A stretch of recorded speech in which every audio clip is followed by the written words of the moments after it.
Hello, everyone, and welcome to me at Cowboys training camp. We just had our daily Mike McCarthy press conference. The pads will go on today, and I just wanted to pass on some real-time nuggets if you did not catch the presser. So I'll probably have to sit down here, over here by the bathrooms, because you want to get away from people, you know? You don't want to have the media knowing what I'm up to, and I don't want to bother anybody. So here are the nuggets and what we have learned from the press conference just now. Get my notebook open. Hold on. Get my notebook open. Number one, Tyler Smith. I didn't say it in so many words, but I think that I asked two questions, Carson. Thank you. I went ahead and got up in there in the presser. Tyler Smith, with pads going on today, your first round pick. Hopefully, you're starting left guard. He was talking about the first things they're looking for: discipline and cadence, in terms of, hey, we don't have the same cadence every time we snap the ball, so you better be ready for whatever it's going to be, because if you ain't on time, you're dead in the water. And I kind of took it as they've had some struggles with that without him coming out and saying it. That was just my interpretation of it. And he talked about with Tyler Smith that in the spring, they felt like maybe they spent too much time with him working at tackle, and they knew that they needed to really nail it down, have him work at one position, and that one position is left guard. So the pads will go on today. We will get to see him at left guard, and we will rock and roll with that, and it'll be lovely. Another guy he mentioned, I told you guys about this play, which made it really funny that it became a question and that Mike McCarthy used it as an answer. Michael Gelkin asked him about the Jabril Cox play, which you can find on Twitter. You can find it all over the internet.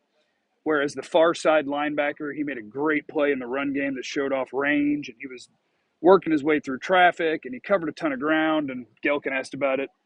And Mike McCarthy said, yeah, that made our tracking highlight reel in terms of, they GPS track every player. And he was a highlight with that play, which was funny because I was watching him on that play, and I knew it would be a highlight. What are your thoughts on training camp so far? None that matter yet because the pads aren't on. When the pads go on today is when it really, really matters. And somebody said something about he needs to play left tackle when Tyron gets hurt. No, you find a swing tackle, man. You find a swing tackle. If you've got a rookie who is raw technically, the idea that you can prepare him to play two different positions at an NFL level, I think is insane. So if you're planning for him to be your left guard this year, you should plan for him to be your left guard all year. If Tyron gets hurt and Josh Ball ain't it and Matt Waletzko ain't it, sign somebody. If you want him to figure out how to be a tackle long-term 2 or 3 years from now, rock and roll. But for this year, I want him playing left guard, practicing left guard, because the way they're making it sound is that moving him back and forth hasn't exactly helped him work at left guard. And no, practice has not happened yet. Practice will start here in about 30 minutes. These are just some nuggets that I got from the Mike McCarthy presser. And I do want to shout out, of course, to folks who helped get me here. My guys at Bet Online, first to market odds. They got you all hooked up. Whatever sport it is that you love and follow and want to get a piece of the action on, Bet Online will take care of you. NBA, MLB, futures in the NFL, the fight game. So they've got the latest news. They've got all your different odds. So if you're ready to get in there and party with my friends at Bet Online, sign up today. You can use the app. You can go online. Just use the code BELIEVE50, BLEAV50, and they will get you all squared away. My guys at Bet Online. Okay, now, other notes. CeeDee Lamb. They said there was nothing wrong with CeeDee Lamb yesterday when he was not in. They went to red zone and they were doing live 11 on 11. And I was just like, why in the world is CeeDee Lamb not on the field? I'm asking other people, like, where's CeeDee? I don't even see CeeDee. Is he even out here? I don't see CeeDee. Where's CeeDee? Well, Mike McCarthy said it was just a rep count thing. They're big on the GPS stuff and tracking their players and workload. And so CeeDee Lamb apparently had just had the appropriate amount of workload that they said, all right, give him a break here. And he came back in when they did their walkthrough to end practice with the first team on the other far side of the field. So CeeDee Lamb, according to the team, is fine. And I believe that he's fine. So that was just a workload thing and a GPS thing, and they thought that he had had enough. Jabril Cox, Tyler Smith, CeeDee Lamb, Vasher. So wide receiver TJ One of these days, I'm going to accidentally say Nathan, I swear, because I remember his dad, the corner. Yeah, we need to hit the like button, guys. What about the algorithm? Please hit the like button for your boy. If you appreciate the content, we need this for the algorithm.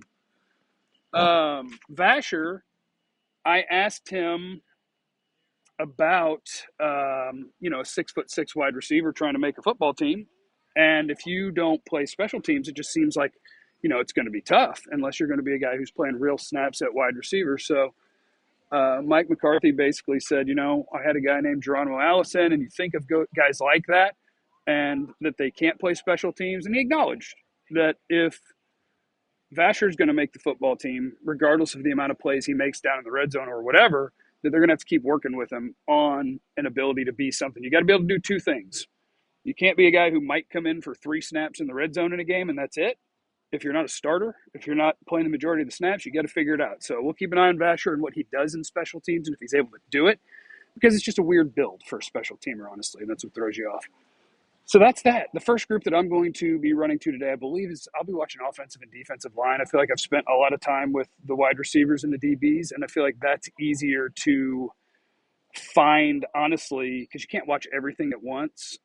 That's easier to find after practice. Like I can find those reps literally on the internet. People have it all over the place. So I'll probably watch the offensive and defensive line. I'll try to film it. We're allowed to film some stuff as long as we keep the angle tight enough that you're not seeing a ton of practice. So the one-on-ones, offensive, defensive line is probably where I'll be at. I'll try to get film of that.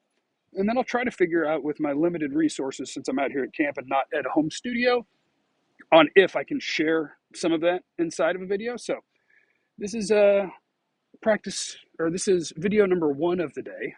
Shout out to my guys Ben and Skin. 97 won the Eagle, who got me out here. They helped me get here. They're badasses, and they're doing the best version of their radio show. You can hear me every day with them at 4:15 p.m. doing my Cowboys hit, but they talk Cowboys, they talk sports plenty of the time. 97 won the Eagle 2 to 5 p.m. My guys Ben and Skin, KT, Christina Ray, they're badasses, and they have great content, so check them out. They used to be on The Fan with me, and now they're on the Eagle, where I get to guest host with them. And thanks to my guy Ziggy for getting me out here. OneAndOnlyZiggy.com. O-N-E, not the number 1. OneAndOnlyZiggy.com. Badass artist with affordable stuff. You want to put something in the bathroom? You want to put something in the living room? Put something in the bedroom? Get it. OneAndOnlyZiggy.com. Do we feel comfortable with McGovern at center if Biotish goes down? Not really. I've talked to a lot of people, and this goes back years, honestly, even before the NFL, where that seems to be a challenge for him playing in the middle. Everybody seems to be more comfortable with him at guard. And apparently right guard is his best spot, but Zach Martin plays right guard, so good luck with that. And Israel Mukwamu, could he make the team? I guess if Deron Bland doesn't make it, or if Marquise Bell, the undrafted free agent that they really like, doesn't make it, then he would have a chance. Otherwise, I think it'd probably be pretty tough. It's just a numbers game at DB, and we can go over all that again tonight after practice. So thanks for you guys riding with me. I love you. Appreciate you being around for the content.